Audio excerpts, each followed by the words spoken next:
Hey, hi, and hello. It's Dr. O, your favorite virtual coach. Today, I'm coming to you live from the Academy. It's the Teachers Collective Edition. Listen, it's test season. So, the topic of our discussion today is reclaiming your energy. Now, listen, I've been there in your shoes. I remember what it feels like to be under the pressure of high stakes testing and accountability, right? Everyone's thinking about how these scores are going to turn out. And there's so much focus on preparing our students. It's like the big rush, and it can be unbearable. I'm talking sleepless nights unbearable. We're not doing that. I'm going to share with you some of the things that I learned over my teaching career that I think will help you to reclaim your energy during this oftentimes highly stressful time in the school year. But first, I do need to say this. We often treat this high stakes testing season as though it is the Super Bowl of our school year, as though all of the work that we have done leading up to this moment and beyond, because there's still teaching to do after the testing season is over, as though all of this work we've been doing is somehow the defining moment, right? And defines who we are as educators. Let's be clear. This test, the high stakes one that your students are taking right now, as well as all of the assessments that you give your students throughout the year, they are checkpoints. They inform our instructional practice. What are the adjustments we need to make?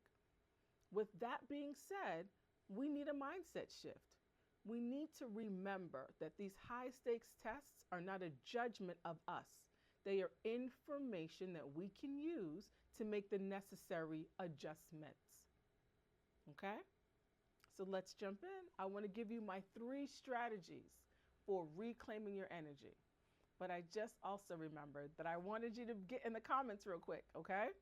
So if you would please, in this moment, on a scale from 1 to 5, how is your energy? Especially if you have already started the test taking, proctoring part of the test taking season, okay? What's your energy like? And then can you add to that number, right beside it, can you also include how do you want to feel? So 1 to 5, how are you feeling? And then add a word, how do you want to feel in the comments, please and thank you. All right. Here are my go-to reclaiming my energy strategies that I absolutely used when I was in your shoes. Okay, I'm no longer in the classroom, but I know they still work and I'm offering them to you.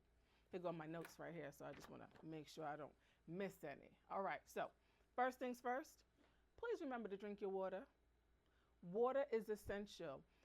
You know what? Sometimes when you take a sip of water, it actually helps you to clear some of that energy, right? So make sure that you are getting your water in.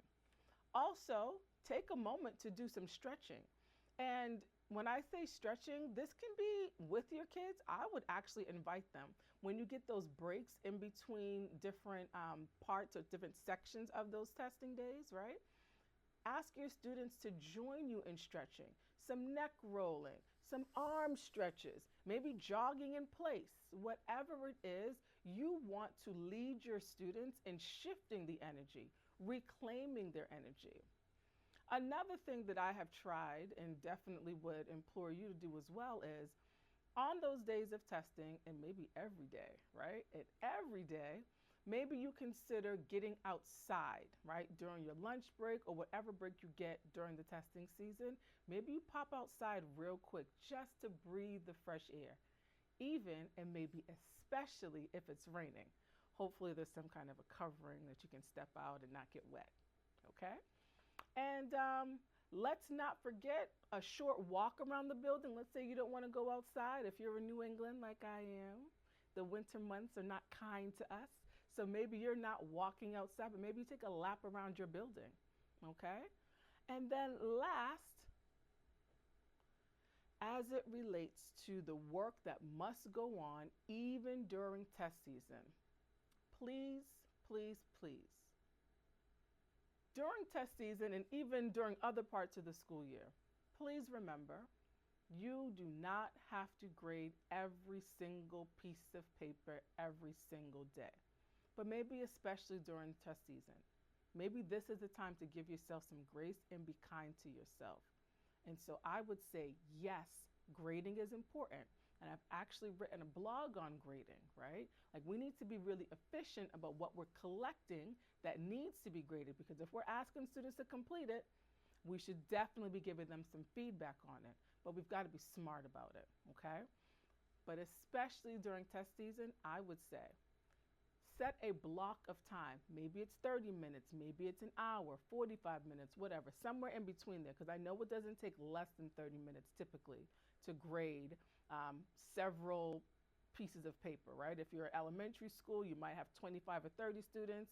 In the upper grades, you have 3 or 4 sections of 25 to 30 students.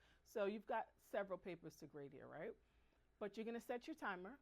And that's a key part there. Don't just say, oh, I'll just grade these papers for 30 minutes. No, set your timer. And when the timer goes off, you are stopping. Get you a bright colored sticky note and place it where you need to restart the next day. But you are packing up your things and you are going home. Especially where, now that we're in almost April, right? Well, it'll be April by the time you see this post. Now that we're in April, the daylight is longer, right? It's brighter outside when you leave work. Not like back in December when you walked outside and it was pitch black, okay? So get outside early in the day, reclaim your energy by trying out some of these energy reclaiming strategies. And of course, I want to hear from you. If you would please go in the comments right now and tell me, which one of these strategies are you going to try out this week? We've got making sure I drink my water, 5-minute stretch that I might engage my students in, maybe getting outside during my break to breathe in the fresh air, some deep breathing. I hope I said that one. Did I say deep breathing? The deep breathing one is easy. Another one that you can engage your students in. During the regular parts of the school year, I like to just pause in between classes before I let my next set of students in and take a cleansing breath, okay? So if I didn't say that before, deep breathing, a short walk around your building. If you can't get out, just walk, maybe take the stairs, whatever it is. Like get your blood flowing, get your blood circulating. And then setting a grading block. That is setting a timer that says in 45 minutes, when this timer goes off, I am packing up. Especially on test days, I am packing up and I am shutting it down for the night, going home to focus on me and my family. Okay? Now, I do hope that you found this video helpful. I do hope that you found this video helpful. Please take what resonates and leave what doesn't. Okay? I am here to share with you my knowledge and expertise in hopes that it will bless you, in hopes that it will. I just did a whole video and now I'm coughing. Ooh, that's so rude. Now listen, please take what resonates and leave what doesn't, okay? I am sharing my experience with you in hopes that it will help give you some ideas on how to navigate this journey of being a classroom teacher, okay?